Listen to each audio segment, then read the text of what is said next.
اور دوسرا یہ ہے کہ یہ خواجہ سراؤں والی بات بھی جو ہے یہ بھی سمجھ سے بالا تر ہے. یہ بڑی پرامن کمیونٹی ہے اور آج تک میں نے تو نہیں سنا کہ کسی خواجہ سرا نے، بلکہ ان کے ساتھ ہمیشہ ظلم ہی ہوا ہے، ان کو ہی ہمیشہ مارا گیا ہے.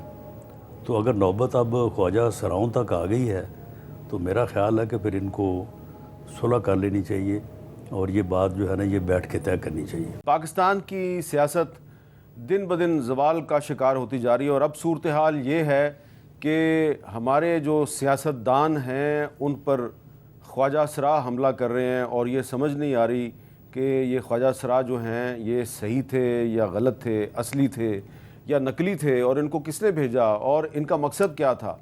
اور پاکستان تحریک انصاف کی طرف سے ان کے جو سیکرٹری اطلاعات رؤوف حسن صاحب پر جو کل ایک حملہ ہوا تھا اس پر جو ایف آئی آر درج ہوئی ہے اس کو مسترد کر دیا گیا ہے. آج ایک پریس کانفرنس ہوئی ہے، اس میں کیا کہا گیا ذرا سنیں. جو ایف آئی آر لانچ کی ہے اسلام آباد پولیس نے اس کو ہم لوگ ریجیکٹ کرتے ہیں. وہ ایک کیس کو خراب کرنے کی کوشش ہے. میرے ساتھ جو ہوا وہ ایک بہت ہی ایک چھوٹا سا انسیڈنٹ ہے. ہمارے پارٹی کے جو لوگ ہیں میرے آنکھوں میں آنسو آ جائیں گے جب میں بیان کروں گا کہ ان کے ساتھ کیا کیا ہوا ہے، کس قانون کے تحت ہوا ہے، کون ہے کروانے والا. آج نہیں تو کل انہی فسطائی طاقتوں کو اسی شخص سے بات کرنی ہوگی جس کے پاس ریاست کے مستقبل کی کنجی ہے اور وہ اڈیالہ جیل کی قید کوٹھی میں قائم ہے.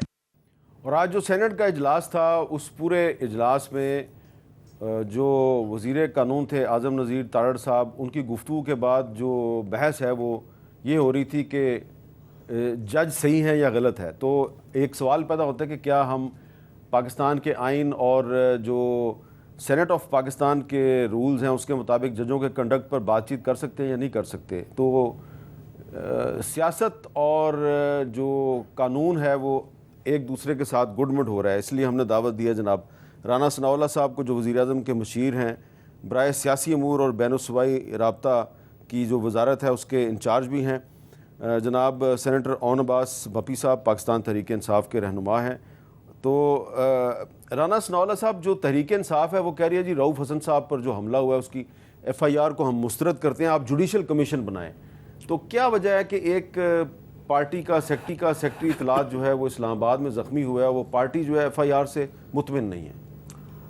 دیکھیں، جو یہ واقعہ ہوا ہے یہ انتہائی افسوسناک ہے، قابل مذمت ہے.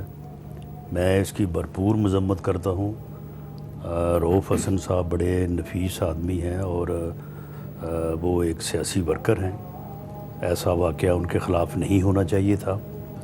لیکن معاملہ یہ ہے کہ اب ایک واقعہ ہو گیا، اب اس پر ایف آئی آر اگر پولیس نے بقول ان کے خود سے درج کر لی ہے تو کوئی امر مانے نہیں ہے کہ رؤوف حسن صاحب اپنی سٹیٹمنٹ جو ہے وہ لکھ کے جو ہے وہ ایک تتمہ بیان کی صورت میں دے دیں تو وہی ایف آئی آر کا جو ہے وہ درجہ اختیار کر جائے گی.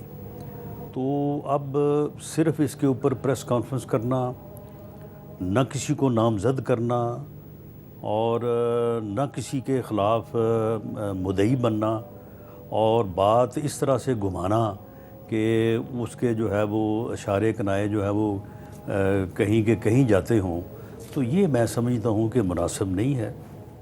اور دوسرا یہ ہے کہ یہ خواجہ سراؤں والی بات بھی جو ہے یہ بھی سمجھ سے بالا تر ہے. یہ بڑی پرامن کمیونٹی ہے اور آج تک میں نے تو نہیں سنا کہ کسی خواجہ سرا نے، بلکہ ان کے ساتھ ہمیشہ ظلم ہی ہوا ہے، ان کو ہی ہمیشہ مارا گیا ہے. تو اگر نوبت اب خواجہ سراؤں تک آ گئی ہے تو میرا خیال ہے کہ پھر ان کو صلح کر لینی چاہیے اور یہ بات جو ہے نا یہ بیٹھ کے طے کرنی چاہیے. یہ ویسے بڑی اہم بات ہے کہ اگر تحریک انصاف کے ساتھ لڑائی جو ہے وہ اب خواجہ سراؤں تک آ گئی ہے تو پھر صلح کر لی جائے تحریک انصاف کے ساتھ. اعوذ باللہ من الشیطان الرجیم، بسم اللہ. یہ سٹیٹمنٹ ویسے ہماری طرف سے ہے کہ اگر بات خواجہ سراؤں تک پہنچ گئی تو پھر صلح کر لیتے ہیں. رانا صاحب کی طرف سے نہیں بنتی تھی. اور ویسے آپس کی بات ہے، خواجہ سرا کسی کے نہیں رہے، وقت تبدیل ہوتا رہتا ہے، کبھی ہم پہ ہوں گے کبھی کسی پہ ہوں گے. یہ تو پھر خواجہ سرا تو خیر یہیں رہ جائیں گے، ہم نے تبدیل ہونا، کبھی رانا صاحب کی باری آنی کبھی ہماری، یہ وقت تبدیل ہوتا ہے. Having said that sir, on a serious note, کل اسلام آباد جیسے علاقے میں G8 میں دن دہاڑے، مطلب آپ دیکھیں نا، ایک ڈر، کوئی خوف، کوئی جھاکا سا ہوتا ہے، کچھ بھی نہیں نا. یعنی شام کو 5-6 بجے دن دہاڑے نوئنگلی کہ اس دفتر کے باہر CCTV کیمرہ ہوں گے، وہ کوریج ہوں گے، سڑک پہ چلتے ٹہلتے 3 عدد خواجہ سرا اور ایک خواجہ سرا نما شخص جو چادر میں 46 ڈگری میں ایک چادر لپیٹ کے آ رہا ہے، اور ایک 5واں شخص جو فلم بنا رہا ہے، پھر موٹر سائیکل بیٹھا ویڈیو بنا رہا ہے، اور پھر واپسی پہ حملہ کرنے کے بعد ٹہلتے ہوئے جا رہے ہیں. میں نے آج رؤف حسن سے پوچھا کہ جو آخری شخص تھا جو ویڈیو بنا رہا تھا تو اس نے کیا کہا تھا؟ اس نے کہا اب یاد رکھنا پھر تمہیں سبق سکھائیں گے. سو اب وہ ایک شخص کا ہو گیا. چلیں جی، رات کو ہم سارے ایئر فورس ہاسپٹل میں تھے، ان کے 19 ٹانکے لگے. جب میں نے آج صبح ان سے پوچھا تو میں کہ سر آپ کی FIR میں کیا شو؟ انہوں نے کہا جی FIR میں دکھایا کہ ان کے ساتھ میرا کوئی پرانا معاملہ چل رہا ہے. اچھا، وہ جو کل کہہ رہے تم نے گالی دی ہے، وہ کہتے جی کل بھی آئے تھے، پہلے بھی ڈھونڈ رہے تھے بھائی خواجہ سراؤں کے ساتھ رؤف حسن کا کیا معاملہ چل سکتا ہے. کل وہ اس کو ٹیلی کرتے ان کے پیچھے آئے تھے، اتفاق ہے گاڑی میں جا کے جلدی بیٹھ کے. آج کل ان کو موقع مل گیا، سو ایک دن کے بعد سچویشن تھے.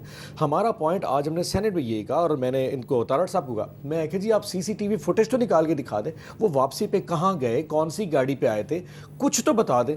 2 دن سے ہمیں انٹیریئر منسٹر ہی نہیں مل رہا. آج ان سے پوچھا کہ جی وہ ایران چلے گئے، اب وہ 2 دن بعد آئیں گے، پھر پتہ چلے گا.